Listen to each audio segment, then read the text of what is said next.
Благодарам. Прво имам една забелешка во однос на процедуралниот дел, бидејќи има голем дел пратеници од пратеничката група на ВМРО ДПМН, да, се извинувам. Господин Адамев, реплика имате. Терајте си репликата и... Да, во ред.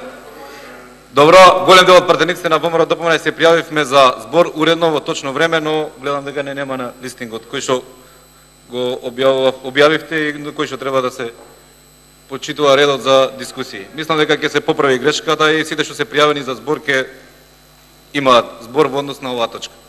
Но добро, како и да е, почитувам премиер, јас би сакал неколку збора да кажам во однос на вашиот предлог состав за заменици министри. Прво, 20 дена помина откако веќе функционира владата на СДС заедно со коалицијата и концептот, за разлика од она што вие го предложивте во вашето експозе пред 20 дена, се гледа дека е едноставно укини или стопирај се она што владата на ВМРО ДПМН овие 10 години го направи, го воведе, го отпочна или е во завршна фаза на реализација. Некој да го убедуваше македонскиот народ и граѓаните на Република Македонија дека ќе се стопира изградбата на двата автопатишта од Миладиновци до Штип и од Кичево до Охрид, ретко кој граѓанин на Република Македонија во тоа веруваше. Во однос на персоналниот состав на вашиот предлог за заменици министри, веќе видено и граѓаните на Република Македонија реагираат и констатираат дека тоа се веќе апсолутно абсолвирани ликови кои што треба да бидат нови заменици министри во вашиот владин кабинет. И принципот според граѓаните тој што нема каде може да биде подпредседател на СДС или пак заменик министер во владата на СДС. И наместо да се решаваат овие 20 дена конкретни и реални проблеми на земјоделците во Росоман, на граѓаните во Струга и Струшко, на граѓаните во Порој, ние отвараме дебати за се и се што. Јас и од оваа говорница ќе кажам и веќе реков.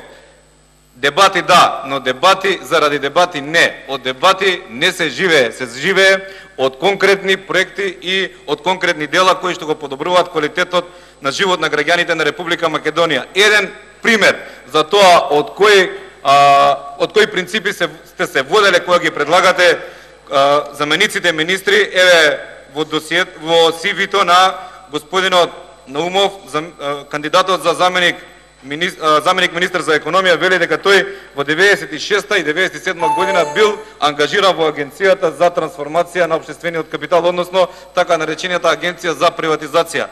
Ако тоа е дел од едно CV со кој што треба да биде како еден предзнак или мотив за да вие го предложите за заменик министер токму за економија, знаејќи се што направи таа Агенција за приватизација, колку граѓани останаа на улица, мислам дека е принцип кој што не требало да ве води во кандидирање на вакви кадри за заменици министри.